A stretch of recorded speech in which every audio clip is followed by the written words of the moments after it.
Assalamualaikum warahmatullahi wabarakatuh. Selamat pagi, salam sejahtera untuk kita semua. Yang terhormat Bapak Adeni MA, selaku dosen pembimbing lapangan KKN MITDR 13 kelompok 3. Yang terhormat Ibu Dr. Widya Stuti, Magister Agama, selaku pemateri diskusi online pada hari ini. Serta panitia dan peserta webinar yang insya Allah dimuliakan oleh Allah Subhanahu wa Ta'ala.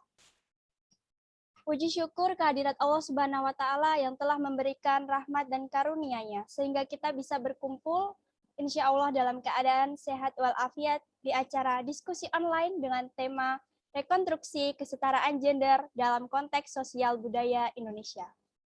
Tidak lupa sholawat serta salam semoga tetap tercurahkan kepada junjungan kita Nabi Muhammad SAW yang kita nanti-nantikan syafaatnya di yaumul akhir. Hadirin sekalian, perkenalkan saya Nur Indah Saririni Palupi selaku moderator diskusi online pada hari ini akan membacakan susunan acara sebagai berikut.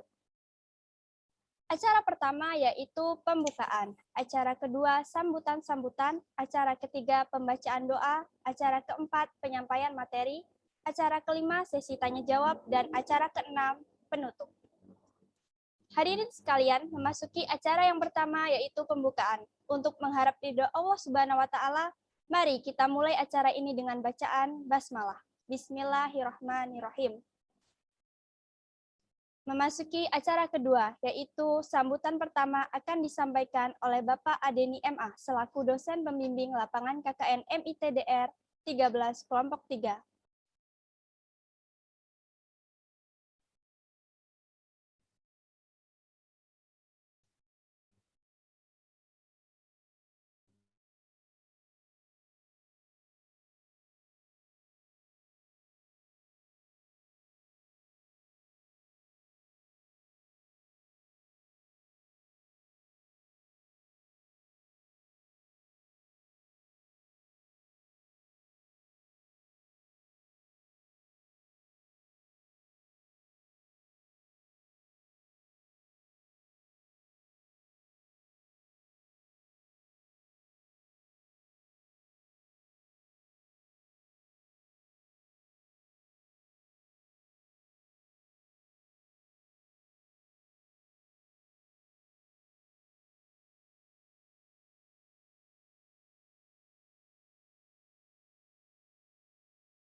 Untuk Bapak Adeni MA selaku dosen pembimbing lapangan KKN MIT DR 13 kelompok 3, waktu dan tempat kami persilahkan.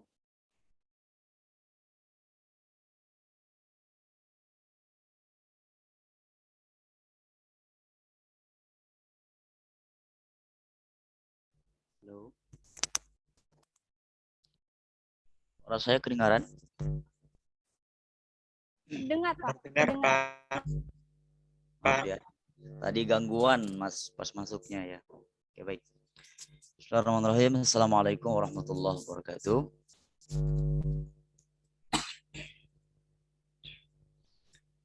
Alhamdulillahirabbil alamin wassalatu wassalamu ala asyrofil anbiya'i wal mursalin.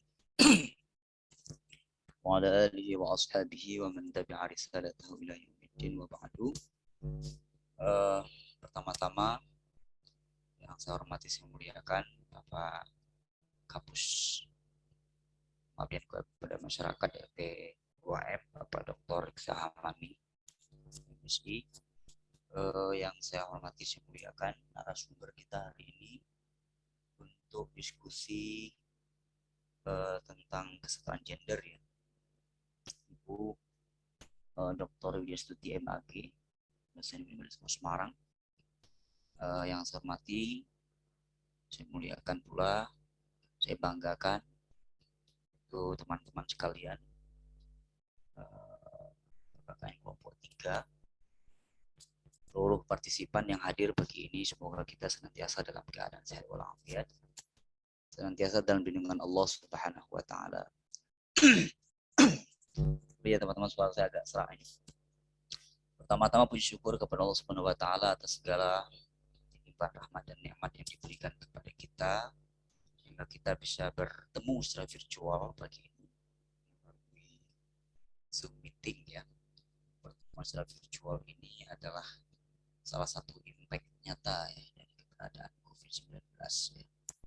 Dan kemudian walaupun kondisi pandemi yang sampai hari ini belum, ya tidak tahu ya kapan pulihnya gitu ya, kapan berakhirnya, kita tetap semangat untuk melaksanakan atau melakukan hal-hal produktif ya. Di antaranya adalah melakukan webinar online atau diskusi online hari ini gitu. Hari ini kita akan membahas tema yang saya kira sangat menarik sekali gitu ya. Kita bicara tentang gender ya. Kalau saya lihat tema dari teman-teman yang diajukan kemarin adalah rekonstruksi kesetaraan gender dalam konteks sosial budaya Indonesia. Dan hari ini saya kira kita mendatangkan narasumber yang luar biasa, Ibu Widi Astuti. Assalamualaikum Bu Widi. Matur suwun sangat Ibu Dr. Widi Astuti sudah gabung, sudah mau meluangkan. Terima kasih. Matur suwun Bu. Sudah meluangkan waktunya di hari Minggu buat anak-anak KKN kelompok 3 ini. Tentu sebuah pengorbanan ya. Beliau mau mengorbankan waktu di hari Minggu gitu ya.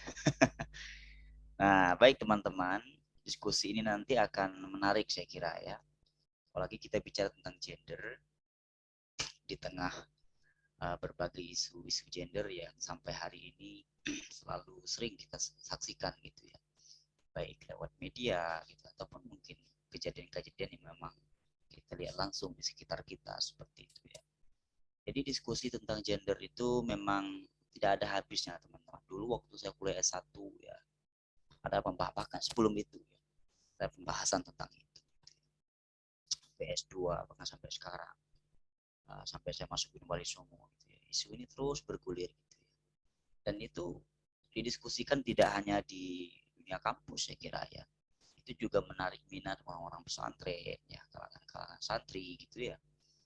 Nah, kaitannya sama kajian ini seperti itu. Itu menandakan bahwa diskusi tentang gender, diskursus tentang gender itu adalah sesuatu yang harus terus didiskusikan secara masif, secara terus-menerus. Sehingga kemudian kita bisa menemukan satu formula yang konstruktif ya, satu pikiran-pikiran yang memang konstruktif, yang bisa memberikan solusi ya bagi persoalan-persoalan diskriminasi terjadi di tengah-tengah kita seperti itu ya. Hubungan laki-laki dan perempuan itu memang gampang-gampang susah ya teman-teman ya. Nah nanti saya juga bukan pakar ya di bagian gender ini. Itu nanti yang akan membahas, mengulas lebih jauh, lebih dalam ya, adalah Ibu Dr. Widi Astuti seperti itu ya. Satu hal saja yang mungkin terakhir yang saya tegaskan adalah bahwa tema ini sangat relevan ya, tema ini sangat relevan dengan situasi sekarang ini gitu ya, di mana seringkali terjadi diskriminasi gitu ya, seringkali terjadi penindasan-penindasan gitu ya, seringkali terjadi pembulian gitu ya, pelecehan seksual dan banyak hal ya, kasus-kasus yang terjadi belakangan ini yang kita saksikan secara langsung dalam kehidupan sehari maupun lewat media sosial seperti atau media massa seperti itu. Jadi teman-teman, hari ini silahkan berdiskusi ya, silahkan berdiskusi banyak dengan Ibu Dr. Widi Astuti. Begitu juga peserta-peserta lainnya. Terima kasih banyak ini, ada sekitar 30 orang ya, semoga terus nambah ini ya. Kedepannya kalau ada webinar terus di itu ya, jangan lupa untuk dipublikasikan secara masif gitu ya. Apalagi tema seperti ini kan tema penting gitu ya. Jadi tidak hanya mahasiswa sasarannya tapi juga masyarakat umum gitu ya. Nah, nanti silakan berdiskusi dengan Ibu Widastuti, ya, Ibu Dr. Widastuti terkait tema hari ini. Jangan lupa bikin summary-nya, ya. Jangan lupa bikin catatan-catatan penting, yang kemudian tentu catatan-catatan itu, summary itu sangat berguna sekali ya sebagai masukan kita, sebagai bahan tawaran kita ya terhadap situasi persoalan gender yang sering terjadi hari-hari ini seperti itu.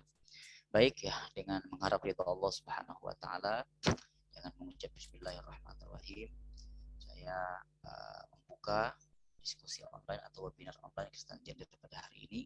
Semoga webinar ini, diskusi ini berjalan dengan lancar dan semoga pula kita mendapatkan berkah dan manfaat dari diskusi yang insya Allah luar biasa ini. Dan sebagai DPL, terima kasih banyak atas perhatiannya. Matur suwun sangat sekali lagi Ibu Dr. Widastuti yang telah meluangkan waktunya. Terima kasih banyak Mas Fajar sebagai ketua kelompok ya. Terima kasih banyak semua teman-teman anggota kelompok 3. Dan terima kasih banyak juga untuk semua partisipan yang telah hadir. Selamat berdiskusi, selamat menggali ilmu, selamat menggali manfaat dari webinar ini. Terima kasih. Wallahul muwaffiq ila aqwamit thoriq. Assalamualaikum warahmatullahi wabarakatuh. Waalaikumsalam warahmatullahi wabarakatuh. Terima kasih kepada Bapak Adeni MA selaku Waalaikumsalam dosen pembimbing warahmatullahi lapangan wabarakatuh. MIT DR kelompok 3 atas sambutannya. Sambutan kedua akan disampaikan oleh Koordinator KKN MIT DR ke-13, yaitu Saudara Syekh Fajar Siddiq. Kepada Saudara Syekh Fajar Siddiq, kami persilahkan.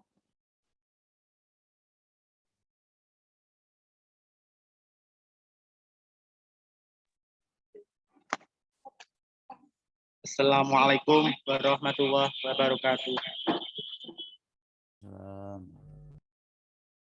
Yang saya hormati Bapak Adeni MA selaku dosen pembimbing lapangan KKN MIT DR ke-13 kelompok 3. Yang saya hormati Ibu Widiastuti MAG selaku narasumber diskusi online kesetaraan gender serta panitia dan serta diskusi online yang insya Allah dimuliakan oleh Allah Subhanahu wa Ta'ala. Puji syukur kehadiran Allah Subhanahu wa Ta'ala yang telah melimpahkan rahmat, taufik, dan hidayahnya kepada kita semua, sehingga kita bisa berkumpul pada pagi hari ini dalam acara diskusi online kesetaraan gender dengan mengangkat tema rekonstruksi kesetaraan gender dalam konteks sosial budaya Indonesia. Tak lupa, sholawat serta salam kita haturkan kepada junjungan Nabi Agung Muhammad Shallallahu Alaihi Wasallam yang selalu kita nantikan syafaat-syafaatnya di yaumul qiyamah. Amin, amin, ya rabbal alamin.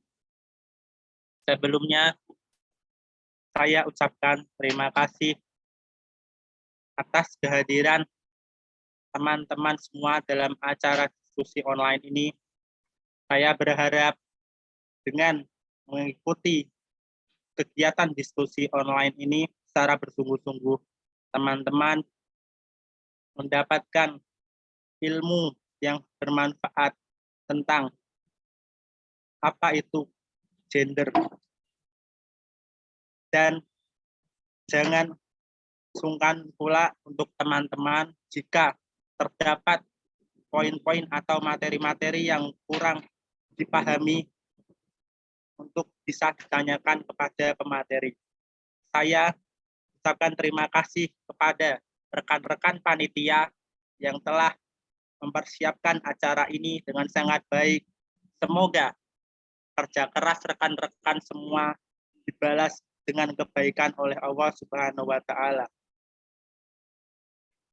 Semoga ilmu yang ada dalam diskusi online ini menjadi jariah bagi rekan-rekan semua. Amin, amin, ya rabbal alamin. Akhir kata, saya mewakili panitia memohon maaf jika dalam berjalannya acara ini nanti ada hal-hal yang kurang berkenan di hati teman-teman. Billahi taufik wal hidayah. Wassalamualaikum warahmatullahi wabarakatuh. Terima kasih kepada Saudara Syekh Fajar Siddiq atas sambutannya. Memasuki acara ketiga yaitu pembacaan doa yang akan disampaikan oleh Saudara Muhammad Lutfi. Teruntuk Saudara Muhammad Lutfi, waktu dan tempat kami persilahkan. Assalamualaikum warahmatullahi wabarakatuh. Bismillahirrahmanirrahim. Alhamdulillahirabbil alamin. Allahumma shalli wa sallim ala sayyidina Muhammadin salatan unjina min jami' ahwali wal afat wa taqdilana biha min jami' hajat wa tudhhirana biha min jami' sayi'at wa tarfa'una biha alam darajat wa tuballighuna biha as-salayat min jami'il khairati fil hayati wa badal maman. Hasbiyallahu la ilaha illa huwa tawakkaltu wa huwa rabbul arsyil azim. Allahumma inna nas'aluka min al-khairi kulli jilihi ma lam min wa ma lam na'lam wa na'udzubika min syarri kulli jilihi ma lam min wa ma lam na'lam wa nas'aluka ridhaka wal jannata wa ma raqabihi min kulli amalin tinatikan wa nas'aluka min khairi ma salaka min abdika nabiyika rasulika Muhammadin sallallahu alaihi wasallam. Allahumma wa man qadayta li min amri wa jalika badahu rasyida ya hayyu ya qayyum dzal jalali wal ikram la ilaha illa anta bi rahmatika astaghis wa min 'adzabika sajri wa la takilni ila nafsi wa la ilaha illa anta fadain wa aslil lisani kullu bima aslabi salin. Allahumma hamila bi afati wa salama wa hakina bi taqwa wa istiqamah wa aidha min mujibatin nadama innaka sami du'a. Rabbana dhalamna anfusana wa illam taghfir lana wa tarhamna lanakunanna minal khasirin. Rabbana hab lana min azwajina wa dhurriyyatina qurrata a'yun waj'alna lil muttaqina imama. Rabbana la tuzigh qulubana ba'da idh hadaytana wa hab lana min ladunka rahmah innaka antal wahhab wa barik 'alaina sabran wa tawaffana muslimin. Rabbana atina fid dunya hasanah fil akhirati hasanah wa qina adzabannar. Wa sallallahu ala sayyidina Muhammadin nabiyil ummi wa ala alihi washabihi wasallam. Walhamdulillahirabbil alamin. Assalamualaikum warahmatullahi wabarakatuh. Terima kasih kepada Saudara Muhammad Lutfi. Acara selanjutnya yaitu penyampaian materi oleh Ibu Dr. Widyastuti Magister Agama. Materi diskusi online hari ini adalah rekonstruksi kesetaraan gender dalam konteks sosial budaya Indonesia. Sebelum itu, perkenankan saya untuk membacakan CV beliau. Ibu Dr. Widyastuti MAG memiliki riwayat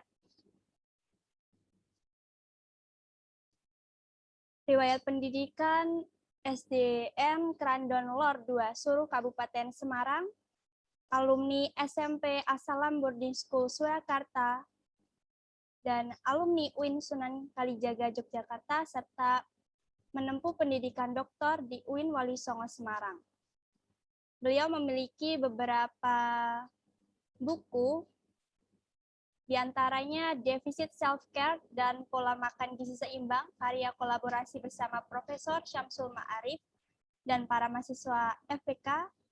Buku kedua, Melangitkan Pengetahuan Gizi dan Psikologi, karya kolaborasi bersama Profesor Syamsul Ma'arif dan para mahasiswa FPK, dan beberapa buku lainnya, serta beberapa artikel, di antaranya yaitu 3 Anak 3 Selera dalam buku Suka Duka Mendampingi Anak Belajar di Masa Pandemi.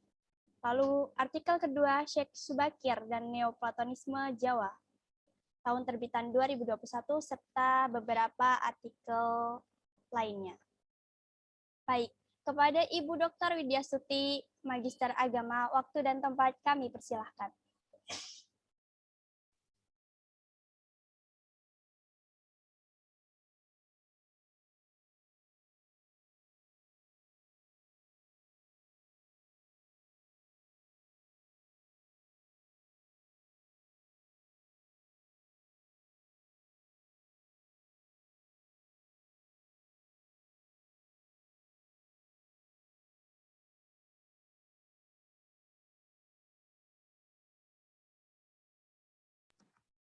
Alhamdulillah. Ya, ada kendala teknis. Jadi, bismillahirrahmanirrahim. Assalamualaikum warahmatullahi wabarakatuh. Waalaikumsalam warahmatullahi wabarakatuh. Alhamdulillahirabbil alamin, wassalatu wassalamu ala Muhammadin wa ala alihi washabihi ajmain. Amma ba'du. Yang saya hormati Bapak Adeni Magister Agama selaku pembimbing KKN ya, selaku DPL Kemudian ada Mas Ketua Panitia tadi, Mas Ja'far Sodik ya. Kemudian ada Mbak Moderator, Mbak Nur Indah Sari, Rini Palupi, serta teman-teman sekalian peserta KKN yang mengikuti acara diskusi Zoom meeting pada pagi hari ini. Alhamdulillah pada pagi hari ini kita diberi nikmat berupa kesehatan, bisa berkumpul bersama di ruang Zoom meeting ini untuk berdiskusi tentang rekonstruksi kesetaraan dan keadilan gender dalam konteks sosial budaya Indonesia. Tadi kalau dibacakan CV saya, sebenarnya ini juga sesuatu yang baru buat saya meskipun sebagai pengamat gender itu sudah lama, tetapi kalau dalam dunia tulisan ini adalah sesuatu yang baru buat saya. Nah, ini kita awali diskusi. Jadi sebenarnya signifikansi atau pentingnya kajian gender itu apa sih? Terlahir sebagai laki-laki ataupun perempuan itu kan memang suatu takdir. Namun keduanya memiliki hak yang sama dalam pengetahuan, kemudian pengembangan potensi diri, terutama intelektualitas. Nah, persoalan gender ini penting dikaji agar perempuan dan laki-laki setara atau tidak terjadi lagi dominasi antara satu jenis kelamin dibanding jenis kelamin lainnya dalam ranah publik. Seperti itu. Maka judulnya kan kesetaraan tadi. Nah, keadilan, kalau keadilan itu berarti terkait dengan hukum. Kalau misalnya laki-laki memiliki hak untuk, ini yang paling gampang ya, untuk mendapatkan pendidikan yang tinggi-tingginya, begitu juga perempuan. Demikian juga dengan hak-hak yang lain. Nah, di sini sering terjadi tumpang tindih pengertian antara gender dan seks. Seks itu jenis kelamin. Jadi seringkali gender disamakan dengan seks, padahal pengertian antara gender dengan seks itu adalah dua hal yang berbeda. Ini kalau seks itu fungsi biologis perempuan atau laki-laki sebagai kodrat yang menetap ya. Ini jadi yang kita garis bawahi, satu fungsi biologis, yang kedua adalah kodrat yang menetap. Sedangkan gender adalah konstruksi sosial dan budaya yang dideskripsikan dengan sifat perempuan atau laki-laki. Maka ada perempuan yang tomboy, ada laki-laki yang feminin. Itu sifat perempuan atau laki-laki. Nah, ini gender itu antara satu kelompok masyarakat dengan kelompok masyarakat lainnya itu bisa berbeda-beda. Misalnya di masyarakat Indonesia dengan masyarakat Eropa dengan masyarakat Timur Tengah, itu kita bisa melihat secara sekilas itu memang terjadi, ada perbedaan di antara mereka. Dan ciri yang kedua itu dapat berubah seiring dengan waktu. Misalnya kalau zaman dulu itu di Jawa itu yang namanya perempuan itu kan identik dengan orang yang selalu di rumah. Jadi ya mengurusi anak, kemudian mengurusi dapur dan seterusnya. Tetapi seiring dengan perubahan waktu, hal yang seperti itu mulai berubah. Karena bisa berubah, maka dalam konteks sosial budaya ini, gender bisa direkonstruksi. Jadi kalau seks itu tidak bisa direkonstruksi, kalau gender bisa direkonstruksi. Seperti itu.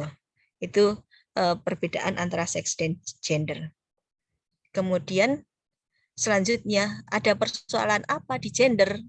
Itu kalau kita tadi sudah memahami gender itu seperti apa, ini persoalannya adalah adanya ketidakadilan gender. Kalau sudah setara ya berarti sudah tidak ada persoalan lagi. Sudah setara, sudah adil, itu sudah nggak ada masalah lagi. Nah, ini sebenarnya seperti yang disampaikan oleh Bapak Adeni tadi, persoalan gender itu sudah ada sejak zaman dahulu kala. Kita juga dalam sejarah Islam juga tahu bahwa sebelum Nabi Muhammad lahir itu bangsa kaum jahiliyah itu memperlakukan perempuan itu sangat diskriminatif. Jadi mempunyai anak perempuan itu adalah sesuatu yang memalukan sehingga persoalan kasus bayi perempuan dikubur hidup-hidup itu hal yang biasa. Nah, maka melihat hal seperti itu, kemudian Rasulullah datang, hal-hal yang seperti itu mulai dibenahi sehingga tidak ada lagi anak yang baru lahir, anak perempuan yang baru lahir dikubur hidup-hidup. Dan banyak lagi kita kalau melihat hukum-hukum agama Islam itu jika dibandingkan dengan hukum jahiliyah itu ada banyak sekali perubahan yang mengarah pada pembenahan keadilan gender. Nah, ini kan seperti persoalan toleransi. Toleransi itu juga dari dulu menjadi persoalan, tetapi ini harus menjadi bahan diskusi yang masif seperti yang disampaikan Pak Adeni tadi, karena memang selalu muncul kecenderungan untuk ketidakadilan gender itu selalu muncul. Tidak hanya di negara yang berkembang saja, tetapi juga di negara yang telah maju. Nah, ketidakadilan seperti apa? Itu meliputi marginalisasi, kemudian kekerasan, stereotip, kemudian subordinasi dan beban ganda. Ini bisa dilihat di slide itu. Jadi kalau stereotip itu jadi pelabelan negatif kepada seseorang atau kelompok yang didasarkan pada anggapan yang salah. Jadi suudzon, bahasa kita adalah suudzon. Kita tidak tahu duduk perkara sebenarnya seperti apa, tapi kita sudah melihat itu kalau misalnya kita melihat suku ini nggak baik, misalnya kalau dapat orang misalnya ya ini contoh saja, ini karena contoh stereotip, misalnya dapat pasangan dari Batak sana itu orangnya keras, terus dapat pasangan dari Padang misalnya, pelit, begitu dan seterusnya. Jadi itu pelabelan negatif pada seseorang atau kelompok didasarkan pada anggapan yang salah. Kemudian selanjutnya adalah beban ganda. Beban ganda atau berlebihan. Ini jadi ketika seseorang mendapatkan beban yang tidak proporsional dan tidak imbang hingga menurunkan kualitas hidup, ini juga bagian dari ketidakadilan gender. Jadi sudah menjalankan tugas di kantor, kemudian menjadi tulang punggung, terus pekerjaan domestik juga tidak habis-habis, dan seterusnya. Jadi beban ganda semuanya dipegang sendiri. Itu sementara ini kalau kan ada bandingannya ya. Ini dalam pasangan ini misalnya. Sementara yang laki-laki hanya melakukan pekerjaan yang relatif ringan saja. Terus yang ketiga, kekerasan.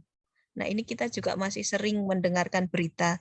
Jadi ada banyak perlakuan, ini tidak hanya pada wanita tapi juga pada anak-anak. Perlakuan yang mengakibatkan penderitaan atau kerugian secara fisik, tidak hanya fisik saja tapi juga psikis, seksual, dan ekonomi yang dilakukan oleh jenis kelamin tertentu kepada jenis kelamin lainnya. Jadi ini artinya sebenarnya tidak hanya terjadi kepada perempuan saja, juga bisa terjadi pada laki-laki, tapi kebanyakan adalah terjadi pada perempuan. Kemudian yang keempat adalah marginalisasi. Margin itu pinggir ya, dipinggirkan. marginalisasi, yaitu proses peminggiran salah satu jenis kelamin dalam akses dan partisipasi publik. Nah, ini misalnya ketua atau pemimpin tertentu, jangan yang perempuan lah, nanti begini begitu. Pokoknya jadi nggak pikir panjang, sudah diputuskan seperti itu. Kemudian yang terakhir adalah subordinasi. Subordinasi itu sikap merendahkan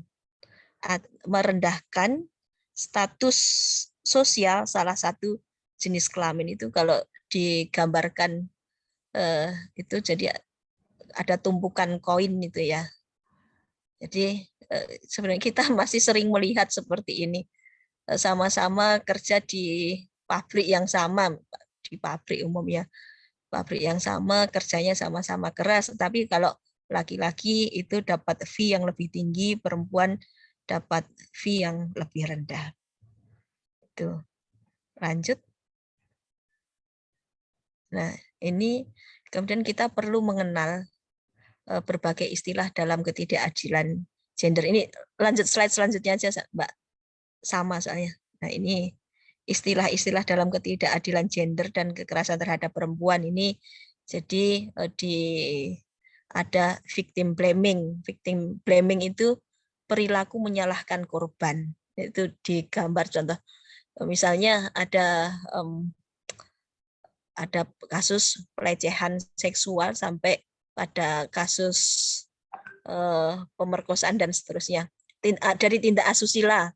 Kalau asusila itu, tindak asusila itu kan mulai dari mengatakan dari perkataan ya, belum sampai perbuatan itu sudah masuk ke tindak asusila. Nah, ini misalnya ada perempuan suka dicolek-colek, dia merasa nggak nyaman. Nah, tapi malah kemudian disalahkan, kamu sih ya, gitu. Ya sebenarnya itu salah dua-duanya, tapi kecenderungannya yang disalahkan itu yang pihak yang korban. Itu namanya victim blaming. Kemudian relasi kuasa. Jadi ada kasus misalnya atasan sama bawahan. Ini kalau di sinetron-sinetron itu kan seperti itu. Antara sekretaris dengan bosnya. Jadi bagian dari pelayanan terhadap bos, maka ketika si bos itu melakukan apa saja, kan bawahannya kan nggak berani berontak itu. Nah, nanti kalau berontak nanti bisa dipecat dan seterusnya. Itu relasi kuasa. Kemudian ada lagi istilah riwayat seksual. Riwayat seksual itu jadi ada ya banyak hal yang seperti ini. Jadi ada termasuk korban apa namanya, korban perkosaan seperti itu. Itu tuh kadang malah di masyarakat itu sebenarnya dia itu membutuhkan perlindungan, membutuhkan support supaya dia bisa eksis kembali. Tetapi sayangnya kadang-kadang masyarakat itu memandang, wah itu anak itu sudah nggak benar itu, seperti itu, sehingga yang seharusnya dia bisa bangkit itu menjadi semakin terpuruk dan memilih melakukan hal-hal yang sampai menyakiti diri sendiri sampai akhirnya pada bunuh diri. Kemudian ada juga istilah riwayat kekerasan. Riwayat kekerasan banyak macamnya juga. Riwayat kekerasan, jadi kalau di rumah tangga ada KDRT, itu mungkin di lingkungan juga ada istilah yang lain. Kalau kekerasan dalam rumah tangga itu umumnya yang menjadi korban itu juga menjadi pihak yang disalahkan, kecuali dia itu berani melaporkan bahwa dia itu mendapat perlakuan yang tidak menyenangkan. Itu seperti itu ya. Lalu ada lagi istilah apa itu, siklus kekerasan. Siklus itu kan sesuatu yang muter ya, sesuatu yang muter. Jadi misalnya si A si A itu sebenarnya adalah korban. Lah, korban ini kemudian dia kan terikat dengan si pelaku. Ini tadi masih ada kaitannya sama yang kita bahas sebelumnya. Jadi ada victim blaming, kemudian nanti persoalan itu jadi muter seperti siklus. Jadi yang seharusnya ini harus segera mendapatkan pertolongan, tapi ini disalahkan terus. Jadi akhirnya karena seperti siklus saja ya persoalan itu tidak selesai-selesai. Seperti itu. Ini istilah-istilah dalam ketidakadilan gender. Lanjut. Nah, ini kalau kita melihat data ya, ini sebenarnya data-data yang relatif lama, ini baik di tingkat dunia maupun di Indonesia, itu persoalan gender itu persoalan yang tadi disampaikan itu jadi selalu muncul dari masa ke masa. Ini contohnya ya, ini yang di sebelah kiri ini persoalan yang dunia, ini ada tahun 1998, kemudian ada 2014, 2015, dan seterusnya. Ini persoalan-persoalan yang umum. Anggota Parlemen Dunia berjenis kelamin perempuan itu 22%. Ini jumlah ini bertambah 2 kali lipat dari 1995 hingga 2015. 22% itu sudah ada penambahan. Kalau sebelumnya berarti lebih sedikit lagi. Lalu prosentase usia produktif yang bekerja. Ini perempuan 50%, laki-laki 75%. Sudah segitu, kemudian pendapatan wanita rata-rata ini 20%, 20% pendapatan wanita itu lebih rendah dari pria. Lalu ini ada lagi CEO. CEO ini dari 500 perusahaan, ini contoh saja 500 perusahaan, dari 500 itu hanya ada 25 CEO perempuan. Kemudian ini sudah bertambah karena sebelumnya hanya ada 1 CEO. Terus wanita yang bekerja di media. Ini juga masih sedikit, tapi sudah ada penambahan gitu. Dari 17% ke 24% dan seterusnya. Kemudian yang berperan sebagai negosiator perdamaian dunia, ini contoh dari beberapa tahun belakang itu hanya 9%, persentase yang sangat kecil. Lalu ini seluruh, kalau di sini dicontohkan seluruh sekolah dasar. Kalau kita bisa menyampaikan bahwa sebentar, ini slide-nya tolong kembali yang tadi.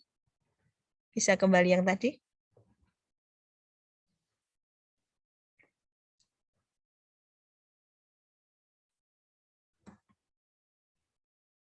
Slide kembali yang tadi, Mbak atau Mas.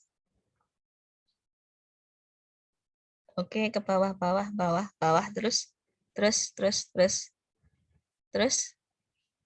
Nah ini, oke. Tadi sebelumnya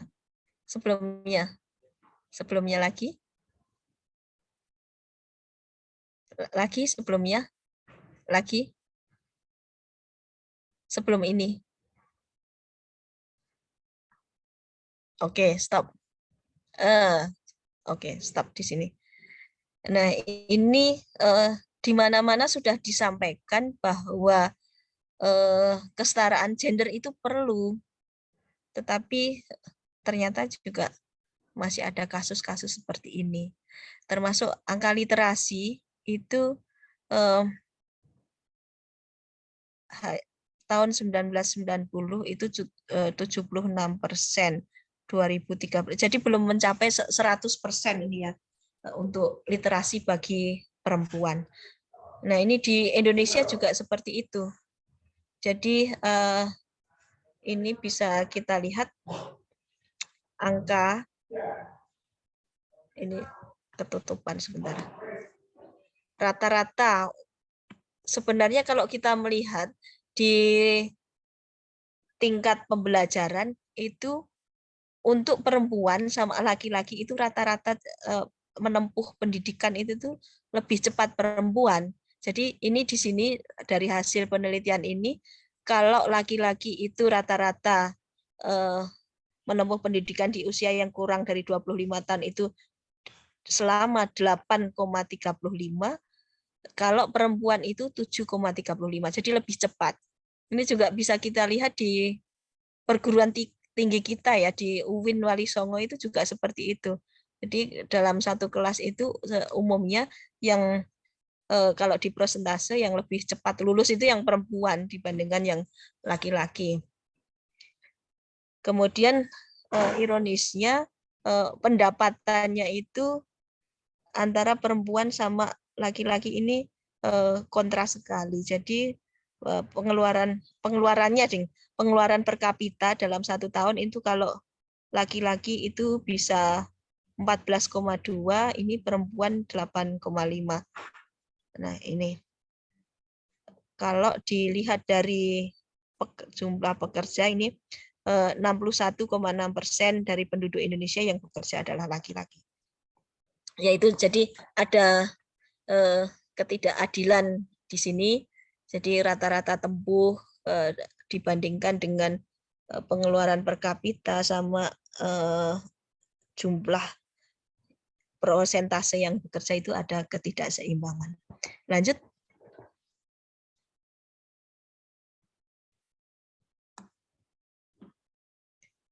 Lanjut ke slide selanjutnya, bisa minta tolong. Nah, ini jadi kita masuk ke Indonesia ini. Jadi bisa dilihat ini ada tempat-tempat yang ditengarai memiliki ketimpangan gender terparah. Ini bukan penelitian saya ya, ini data saya, hanya ngambil data-data yang ada. Ini jadi ada Jambi, ada Kalimantan Barat, ada Kalimantan Tengah, ada Sulawesi Tenggara, Maluku Utara, Papua Barat. Di sini ada jadi 44,5% nilai ketidaksetaraan gender terkait kualitas hidup dan pemberdayaan di Indonesia. Ketimpangan gendernya meliputi itu.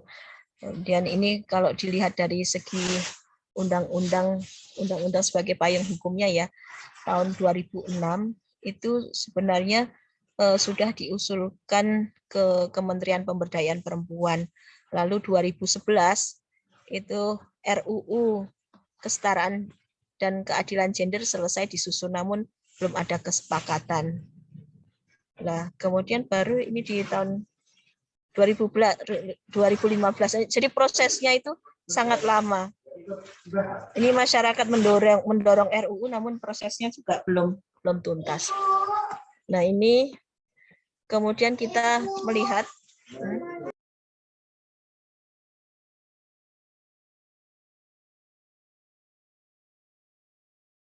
nah, ini kita bisa melihat nilai faktor kesenjangan peran perempuan dengan laki-laki ini antara lain pada aspek kesehatan reproduksi. Ini 18,7% perempuan bersalin tanpa fasilitas kesehatan. Ini terutama di daerah-daerah pelosok ya. Itu tadi dinilai dari 6 provinsi itu tadi. Kemudian pendidikan. Laki-laki umur 25 ke atas berpendidikan minimal SMA lebih banyak dari perempuan. Ini kalau laki-lakinya ada 38,1%, ini perempuannya 31,6%. Kemudian di ranah partisipasi ekonomi, ini 8 dari 10 laki-laki bekerja, sementara hanya separuh perempuan yang bekerja. Sebenarnya bekerja juga, domestik itu juga bekerja sebenarnya. Tetapi ini yang dimaksud adalah bekerja yang mendapatkan fee. Kemudian ditemukan juga data bahwa sebanyak 25,3% wanita itu melahirkan di usia yang kurang dari 20 tahun. Ini kalau dikaitkan dengan faktor kesehatan, ini juga ada sisi tidak sehatnya.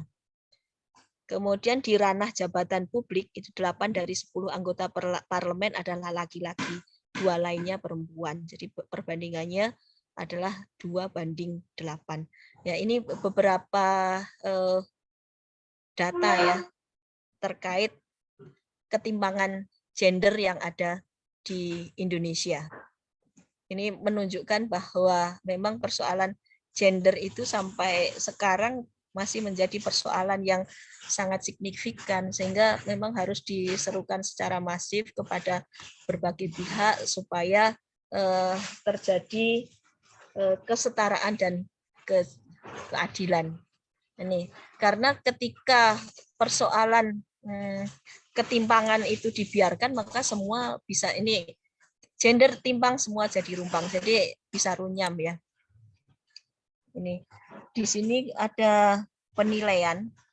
Jadi kalau di tahun 2020 itu Indonesia adalah ranking 85 dari 153 negara. Ya lumayan sih. Memang tidak bagus tapi juga tidak jelek-jelek amat.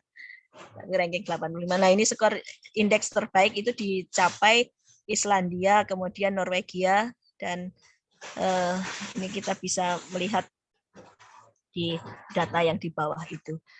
Apa yang menyebabkan ketimpangan gender di Indonesia? Ini bisa dilihat dari sisi ekonomi, pendidikan, kesehatan, dan politik, itu utamanya pada 4 hal itu. Nah, penyebab kesenjangan gender di dunia, kalau ini dalam konteks dunia kerja, karena tadi banyak dibahas tentang dunia kerja, ini jadi kesenjangan gender itu penyebabnya bisa institusional, juga bisa kultur atau sosial. Kalau secara institusional ini dari sisi tingkat pendidikan, kemudian pengalaman kerja, kemudian pada persoalan diskriminasi atau eksklusivitas di bidang kerja tertentu.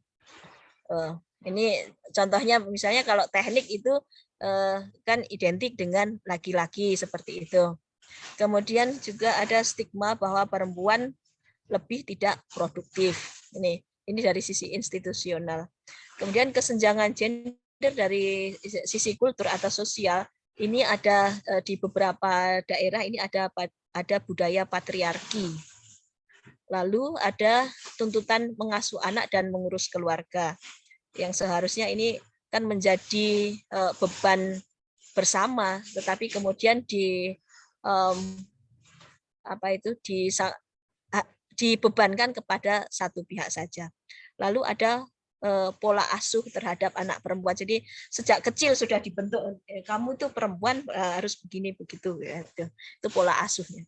Kemudian yang terakhir adalah ekspektasi sosial untuk masuk atau tidak masuk ke dunia kerja. Ini jadi ini ada kisah.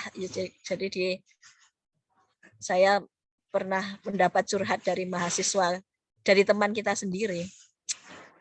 Jadi ada anak itu dia dijodohkan dengan tetangganya. Ini anak ini adalah mahasiswa UIN, tetangganya itu ya tidak kuliah gitu. Terus sebenarnya anak ini ya masih pikir-pikir karena dia masih kuliah belum selesai, belum ingin menikah, tetapi kemudian oleh keluarganya, alah perempuan itu nanti paling-paling juga di dapur ngurusi anak, nggak usah mikir cari pasangan yang memiliki pendidikan yang tinggi. Nyatanya banyak juga sarjana yang nganggur dan seterusnya. Nah, ini sebenarnya kan juga bagian dari dari pemikiran ketimpangan gender seperti itu. Nah, ini ternyata di lingkungan kita juga hal-hal yang seperti itu masih banyak. Nah, ini maka kalau Anda melihat gambar di bawah itu, jadi untuk mencapai tingkat yang tinggi ini, untuk laki-laki itu diibaratkan ada banyak tangga yang memudahkan untuk mencapai tingkat tertinggi. Sementara bagi perempuan, ini tangganya ini, ya ada tangga mengarah ke sana, tetapi untuk mencapai satu tangga itu perjuangannya luar biasa. Seperti itu. Masih ada slide-nya? Slide selanjutnya. Nah, bagaimana caranya menurunkan ketimpangan gender? Jadi menurunkan ketimpangan gender ini membutuhkan koordinasi dari berbagai pihak ya, tidak hanya satu pihak saja untuk mendapatkan gender equality ini. Jadi bagi pemerintah juga, bagi swasta juga sama. Jadi kalau bagi pemerintah ini ada kaitannya sama berbagai kebijakan ya. Misalnya realokasi 5-10% anggaran pendidikan APBN. Ini kalau ini dicontohkan di 2018, tapi untuk tahun-tahun berikutnya juga bisa diselaraskan. Seperti itu. Kemudian memastikan semua anak perempuan Indonesia mencapai pendidikan dasar menengah hingga 12 tahun. Lalu meningkatkan kemampuan pelaku UMKM yang digerakkan perempuan. Mempromosikan pekerjaan pengasuhan dan membuat aturan yang lebih jelas. Mencegah perkawinan dini dengan menaikkan usia perkawinan perempuan. Ini kan kasihan sekali kalau perkawinan dini membuat anak-anak yang seharusnya masih dalam masa remaja, yang masih mencari jati diri, kemudian bersosialisasi dengan teman-teman, karena perkawinan dini, kemudian dia sudah harus memikirkan berbagai persoalan yang ada dalam keluarga. Kemudian ini juga penting, ini yang di lingkungan kita belum ada. Jadi memberi cuti kerja bagi laki-laki yang ingin menemani istri cuti hamil atau mengasuh anak.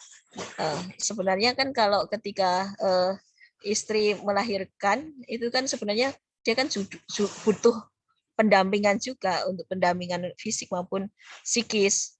Jadi kalau dia cuti sendiri, tidak misalnya kalau dalam keluarga di kota kan jauh dari keluarga yang lain. Kalau di kampung mungkin masih ada banyak kerabat yang mendampingi, tapi kalau di kota hanya terdiri dari keluarga inti, maka ini sebenarnya adalah sesuatu yang penting juga.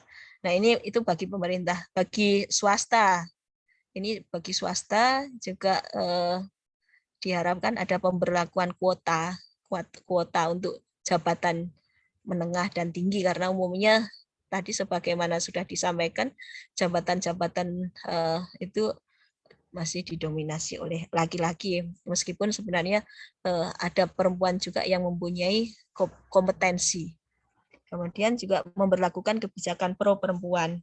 Jadi peraturan ketat tentang pencegahan eksploitasi dan kekerasan seksual, cuti yang layak, dan menghormati hak pekerja perempuan. Ya, itu yang bisa saya sampaikan. Ini kelihatannya slide-nya sudah habis ya. Saya lupa. Masih ada slide lagi nggak, Mbak? Oh ya. Sudah selesai, Bu. Ya, sudah selesai. Terima kasih. Mari kita diskusi sama-sama. Saya juga sama-sama belajar. Mudah-mudahan teman-teman tertarik untuk menyampaikan pertanyaan atau mungkin saling berbagi informasi dan seterusnya. Monggo disilahkan. Baik, tadi kita telah menyimak materi yang luar biasa yang telah disampaikan oleh Ibu Dr. Widya Stuti, Magister Agama. Untuk sesi selanjutnya akan dibuka sesi tanya jawab. Untuk sesi pertama kami akan membuka 3 slot pertanyaan. Mungkin teman-teman bisa menuliskannya di kolom chat room.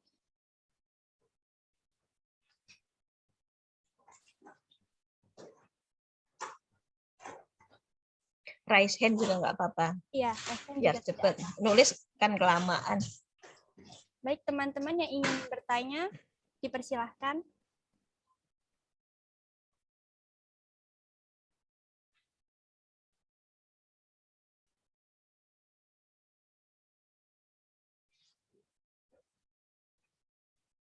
Tolong dibacakan itu, Mbak. Sudah ada pertanyaan.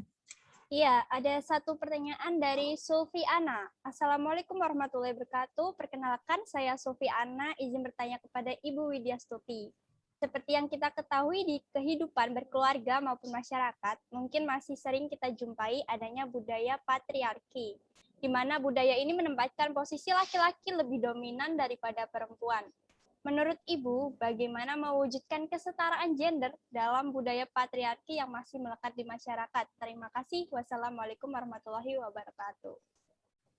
Waalaikumsalam warahmatullahi wabarakatuh. Langsung jawab saja ya. Ya memang di beberapa daerah ini, kalau di Indonesia itu yang dominan memang budaya patriarki ya. Jadi kita kan tidak hanya memiliki hukum adat, tapi kita juga memiliki hukum negara dan hukum agama ya.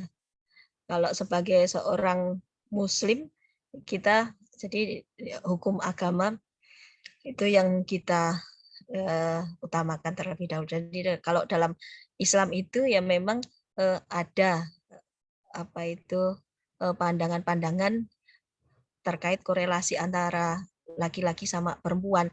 Jadi kita melihat dalam konteks apa.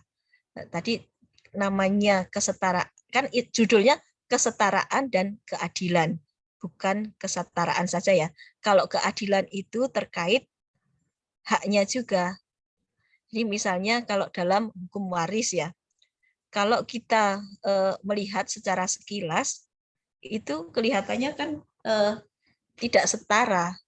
Tetapi kalau kita melihat dari sisi keadilan, karena laki-laki itu adalah tulang punggung, maka wajar dia mendapatkan warisan yang lebih banyak dari perempuan. Nah itu hukum waris itu kan mengatur secara rigid sekali ya. Bagaimana kalau umpama tidak ada, kalau dalam keluarga itu yang ada hanya perempuan, itu kan tidak habis untuk perempuan itu sendiri, tetapi juga ada asobah untuk ahli waris yang tidak secara langsung itu. Itu kenapa seperti itu? Karena jadi butuh perlindungan perempuan itu dengan adanya hak waris yang seperti itu. Dia tidak semata-mata mendapatkan warisannya saja, tetapi dia juga punya konsekuensi untuk melindungi si perempuan itu. Jadi itu konteksnya. Kalau patriarki dari sisi keagamaan, jadi dikaitkan dengan keadilan, itu dikaitkan juga dengan hak-haknya seperti apa. Nah, kalau kita melihat ada budaya patriarki yang memang itu bertentangan seperti itu, maka ya harus direkonstruksi. Makanya judul diskusi kita kan rekonstruksi kesetaraan dan keadilan gender dalam konteks sosial budaya, kan seperti itu. Karena sosial budaya itu masih bisa direkonstruksi kalau itu memang tidak sesuai dengan kesetaraan dan keadilan yang ada. Dan itu tadi standar hukumnya tidak hanya satu ya, tidak hanya biner, tetapi juga multi, jadi dari beberapa aspek.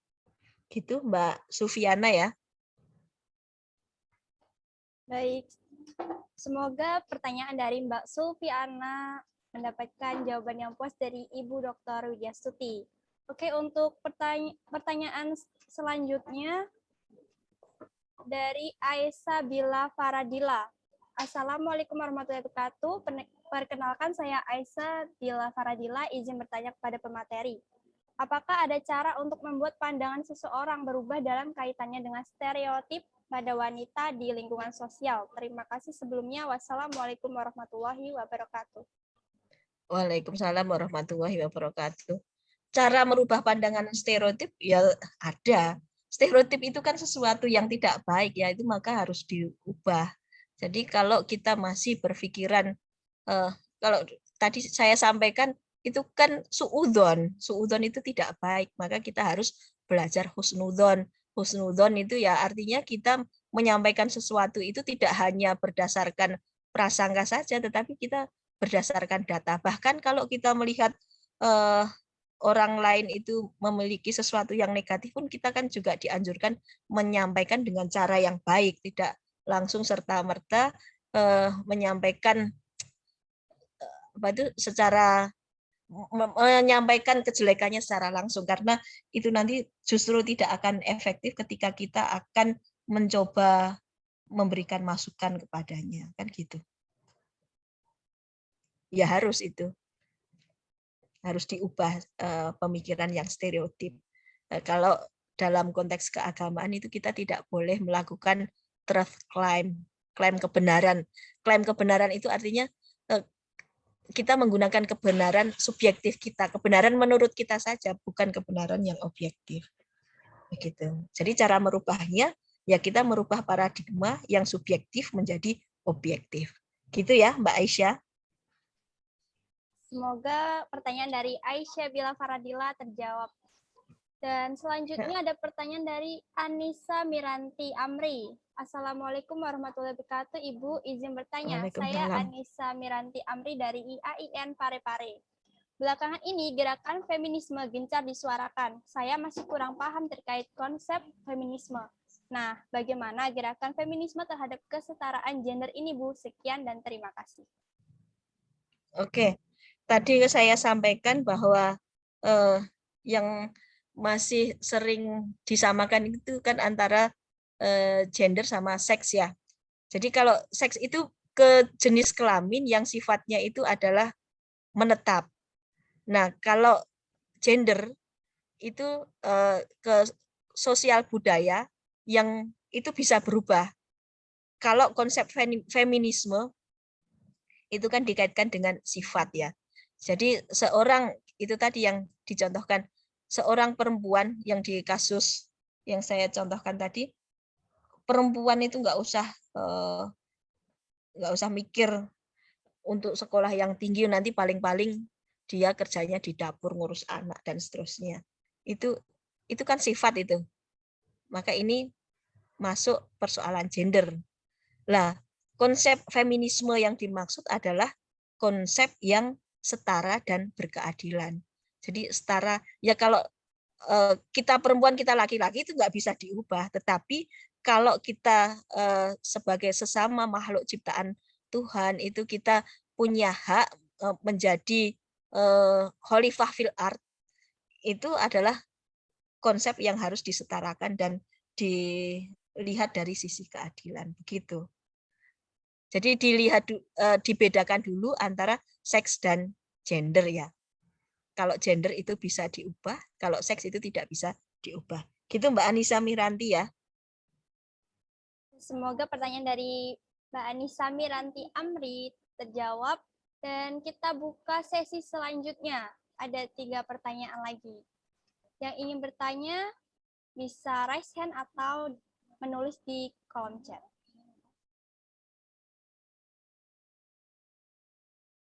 Ini pesertanya dari mana saja, Mbak? Ada yang dari Parepare juga tadi? Iya, Bu. Ini ada yang dari luar UIN, Bu. Oh gitu, oke. Assalamualaikum, izin bertanya. Ya, silahkan Mbak Risa. Iya, kan tadi kita kan membahas kesetaraan dan keadilan gender itu, Bu. Lah, Ya. kan dalam agama itu kan ketika perempuan yang lahir kayak sebelum nikah kayak MBA gitu kan, lah anak perempuan itu tuh kayak nggak dapat keadilan gitu, Bu. Contoh kayak nggak dapat harta waris ketika menikah, tidak boleh diwalikan oleh orang bapaknya, tapi digantikan oleh hakim gitu. Lah itu tuh dalam konsep ini diskusi ini tuh ini tuh seperti apa, Bu? Kan kalau itu kan kayak agak make sense gitu loh, Bu. Terus yang kedua, bagaimana cara mengubah paradigma masyarakat tentang perempuan, terutama ketika perempuannya itu kan kayak sudah mengalami pelecehan seksual, terus mengubah pola pikir masyarakat kalau perempuan itu tuh meskipun sudah mengalami hal tersebut kan kayak psikisnya kena, terus dari apanya tuh udah kurang baik, tetapi kok dari masyarakat kok tetap disingkirkan gitu. Itu tuh cara mengubah pola pikir masyarakat gimana, kan nggak semua seperti kita yang ikut di sini kan paham, tapi kan setidaknya kan bagaimana cara saya untuk memberitahu masyarakat kalau yang dilakukan itu salah dan dengan hal seperti apa gitu, Ibu. Ya. Baik, terima kasih pertanyaan yang luar biasa dari Mbak Risa. Ya, ada 2 pertanyaan. Pertama terkait persoalan kesetaraan dan keadilan gender dalam perspektif agama ya.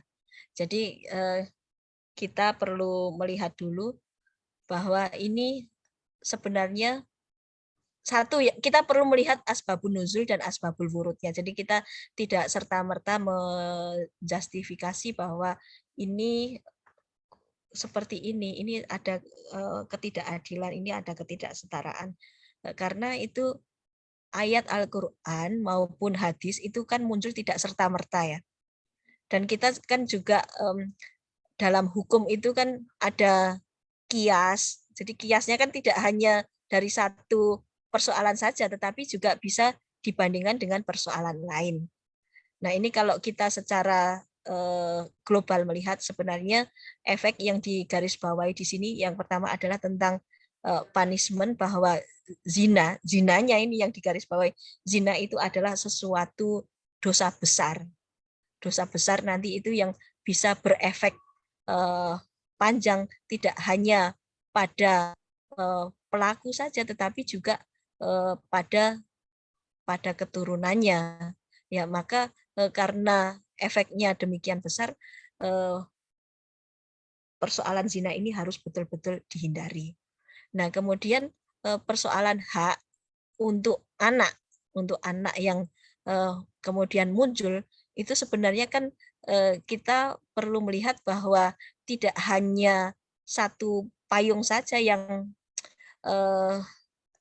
menaungi ini, tetapi kan juga ada payung yang lain.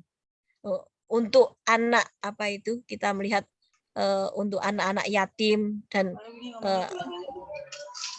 orang-orang terlantar saja ada perhatian, apalagi ini untuk anak yang secara ada kaitan secara biologis. Jadi kan tidak hanya terkait persoalan waris saja, tetapi kan juga ada hal lain yang mengatur, yaitu kan ada persoalan hibah, ada persoalan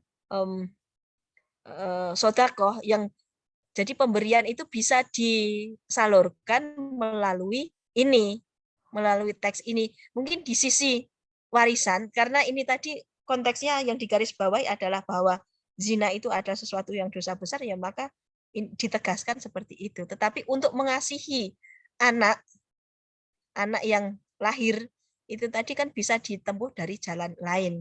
Ini kita kan bisa melihat juga contoh-contoh yang ada di masyarakat, misalnya itu siapa itu yang Monica, tahu Monica Angel itu yang mengasuh 13 bayi, tahu nggak?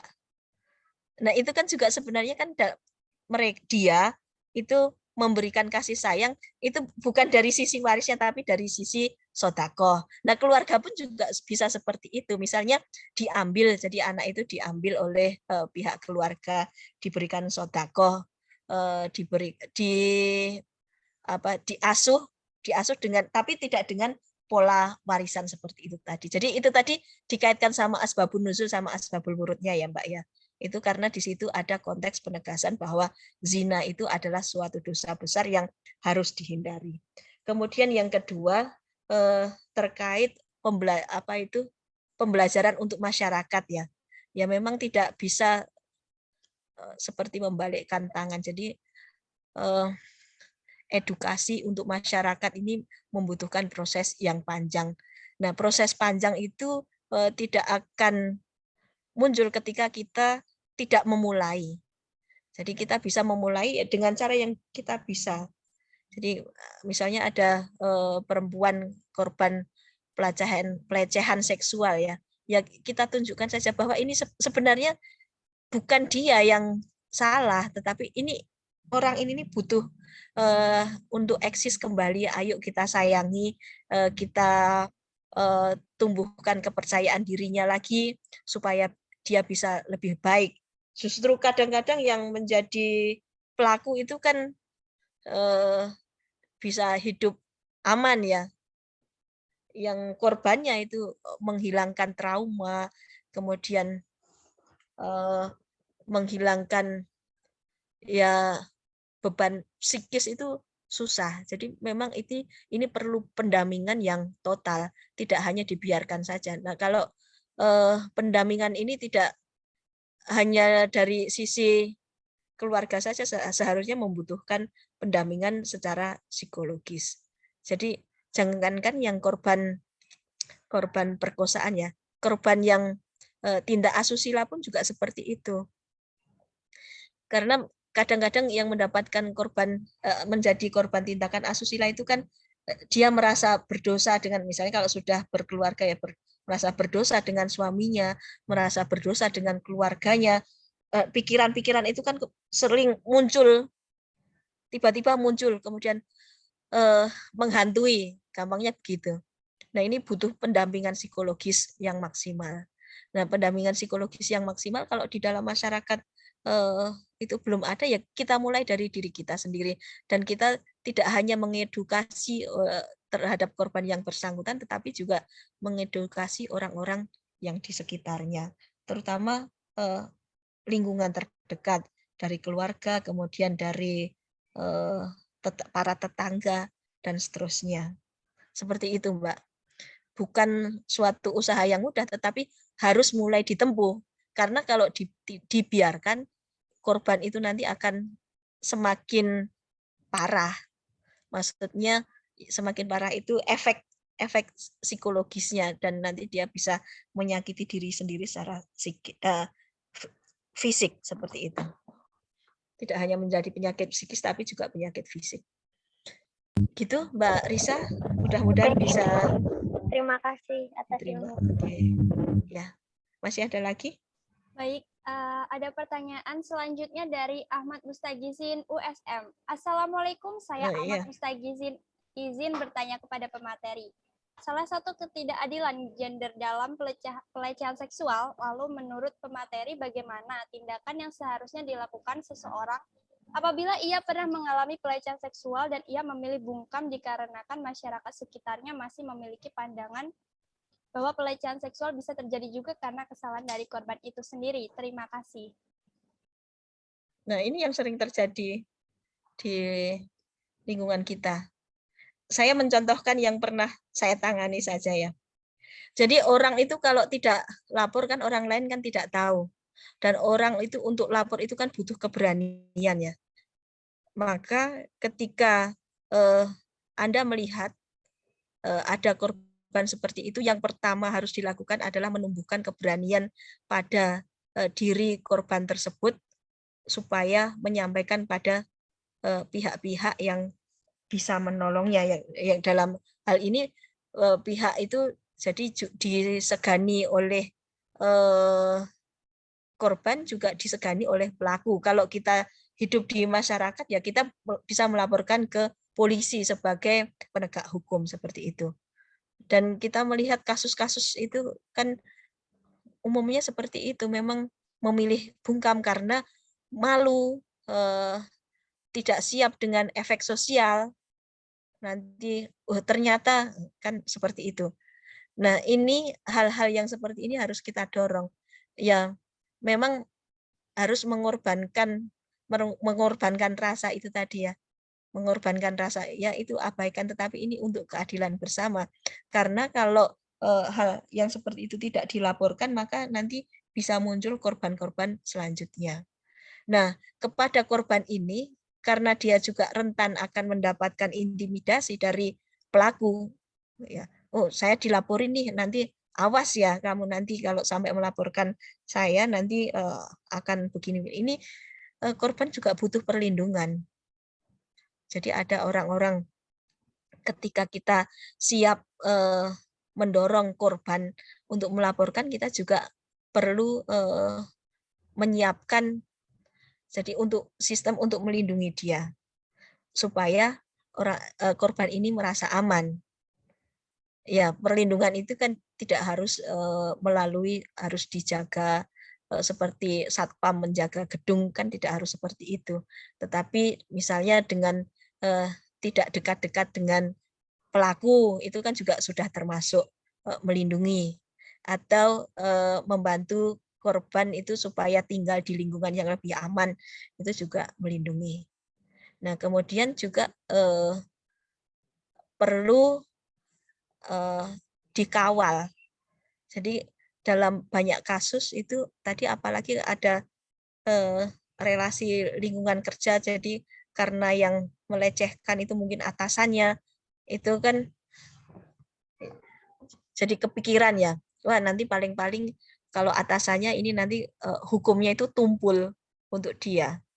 Kan ada seperti itu perlu pengawalan. Jadi dikawal terus sampai mendapatkan keputusan yang memang adil bagi si korban. Itu ya memang tidak mudah, tetapi itu harus diupayakan, karena kalau ada pembiaran seperti itu, maka pelaku ini akan merasa ini berarti bukan sesuatu yang suatu kesalahan banget, biasa, karena ada banyak orang, Mbak. Jadi melakukan tindakan asusila, melakukan tindakan pelecehan seksual itu dia merasa bahwa ini bukan suatu kesalahan.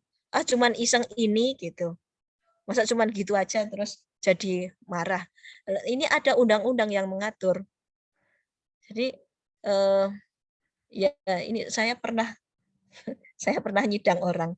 Jadi kasusnya adalah tindak asusila. Ini juga protes ini loh. Masa kayak gini aja disalahin. Ini hukumnya jelas ini. Hukumnya jelas ada seperti ini. Jadi ini adalah pelanggaran. Kan ini bukan zina. Oh, zina ada aturannya sendiri. Seperti itu. Jadi kita juga harus sadar hukum juga. Kalau kita bisa sadar hukum, kita bisa memprotek teman-teman kita yang mungkin menjadi korban. Bahkan misalnya kata tadi ya, kata itu bisa menjadi tindak asusila. Misalnya sayang gitu, sayang, tapi yang disebut itu kita merasa manggil sayang, merasa nggak nyaman. Itu hanya bahkan sebatas kata itu juga bisa bagian dari tindak asusila. Apalagi kata-kata lain yang tidak senonoh. Itu. Gitu ya. Mas Ahmad mana sih? Wajahnya mana Mas Ahmad? Mustaghizin dari Iya. USM. Mana? Nggak on cam ya? Sepertinya tidak, Bu, tidak on cam. Oh, tidak on cam, ya. Ya ini salut. Jadi sebagai pria yang responsif gender. Seperti itu ya, Mas Ahmad, jawaban dari saya.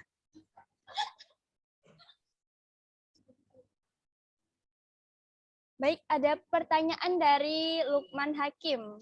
Ya, ini Mas Assalamualaikum lagi. warahmatullahi wabarakatuh. Sebelumnya mohon maaf, perkenalkan saya Lukman Hakim, mahasiswa IAIN Pekalongan. Izin menyampaikan Pekalongan. persoalan.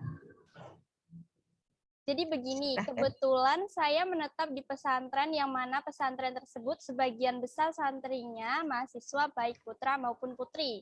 Sedangkan peraturan di pesantren berbeda antara santri putra dan putri. Untuk peraturan santri putri, yakni mereka sama sekali tidak diperbolehkan atau tidak diizinkan untuk mengikuti unit kegiatan mahasiswa atau organisasi di kampus. Sedangkan untuk santri putra diperbolehkan. Dengan aturan tersebut tentu ada alasannya. Yang saya tanyakan kepada Ibu Dr. Widyastuti MAG, apakah persoalan tersebut merupakan salah satu permasalahan kesetaraan gender dan bagaimana pendapat pemateri terkait adanya persoalan tersebut? Terima kasih. Wassalamualaikum warahmatullahi wabarakatuh. Waalaikumsalam warahmatullahi wabarakatuh. Ya, ini sebenarnya juga menjadi persoalan teman-teman yang di Semarang juga ya, karena ada beberapa kali saya menemukan bahwa teman-teman yang di pesantren itu tidak bisa ikut kegiatan di kampus karena ada pembatasan tertentu.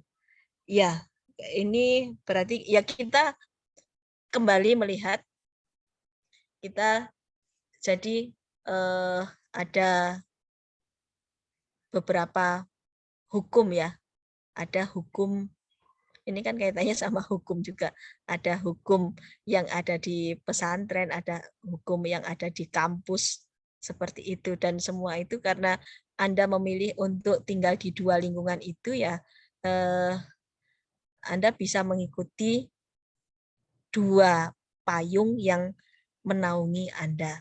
Nah, kalau tadi disampaikan oleh Mas Lukman, itu pelarangan itu terkait dengan alasan-alasan tertentu, yaitu kita pahami dulu alasannya apa. Kalau alasannya memang itu untuk, jadi kan mungkin kan yang tidak diperbolehkan kan berkegiatan, kalau perempuan berkegiatan sampai malam-malam, umumnya kayak gitu sih yang saya tahu ya. Tetapi kalau berkegiatan misalnya ikut aktif di siang hari itu masih diperbolehkan, ya itu kan tidak masalah. Jadi kalau perempuan itu misalnya Anda sudah jadi orang tua, kalau anaknya berkegiatan sampai malam kan juga pikir-pikir. Jadi kan perlu ada proteksi ya supaya aman, itu maka ya udah nggak usahlah berkegiatan malam-malam. Kita telusuri dulu itu alasannya seperti apa. Dan juga apakah itu pelarangan itu berlaku untuk waktu yang tidak malam, waktu yang siang gitu. Kalau itu pelarangan itu bunyinya tidak boleh ikut berkegiatan dalam kegiatan apapun. Jadi tidak ada pembatasan waktu, ya itu memang bermasalah. Tetapi kalau yang tidak diperkenankan itu dalam konteks waktu tertentu, ya itu kita bisa memaklumi ya, karena itu dalam rangka melindungi para santriwati itu sendiri. Itu. Nah ini tadi, jadi ini kembali keadilan itu kan bisa berbeda tergantung asbabun nuzul dan asbabul wurudnya. Ini memang bukan hadis, bukan pula itu ayat Al-Quran, tetapi itu kan ada faktor yang melatar belakanginya seperti apa gitu. Gitu ya, Mas Lukman. Baik, terima kasih atas jawabannya dari Ibu Widyastuti. Kita telah sampai di penghujung acara. Semoga diskusi online terkait kesetaraan gender ini dapat menambah ilmu yang bermanfaat bagi kita semua. Kami ucapkan terima kasih kepada Ibu Dr. Widyastuti, Magister Agama. Kami ucapkan terima kasih juga kepada partisipan yang telah hadir untuk menyimak diskusi online pada kesempatan hari ini. Ada sesi foto bersama nggak ya, ini? Iya Bu. Sebelumnya Ya. saya mohon para partisipan untuk menghidupkan kamera karena akan ada sesi foto bersama. Mungkin bisa on cam, teman-teman.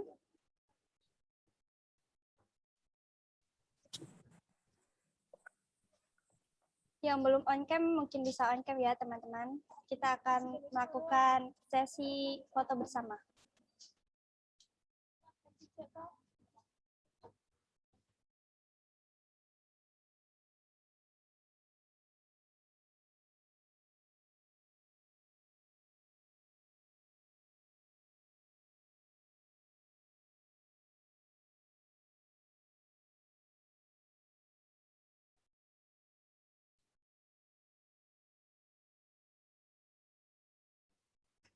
Oke, untuk slide pertama.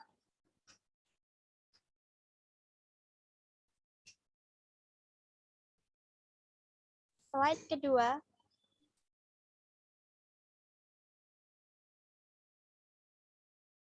Oke, sudah selesai. Terima kasih kepada Ibu Dr. Widyastuti MAG, serta kepada para partisipan yang telah hadir di diskusi online pada kesempatan kali ini. Terima kasih juga atas undangannya ya. Iya Bu. Ya. Terima kasih ya Bu. Tetap semangat. Ya. Saya Nur Indah selaku moderator mengucapkan mohon maaf apabila terdapat kesalahan dalam bertutur kata dan bersikap. Saya pamit undur diri. Wassalamualaikum warahmatullahi wabarakatuh. Waalaikumsalam warahmatullahi wabarakatuh. Saya juga izin undur diri. Ya, terima Bu. kasih Pak Adeni. Ya, terima kasih Bu Wid. Ya, Mbak Nur Indah. Ya, saya mohon izin undur diri ya.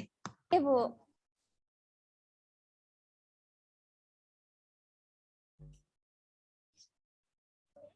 Untuk peserta, absensi akan disampaikan di WA Group ya. Oh ya, sudah ada absensi, mungkin bisa diisi teman-teman.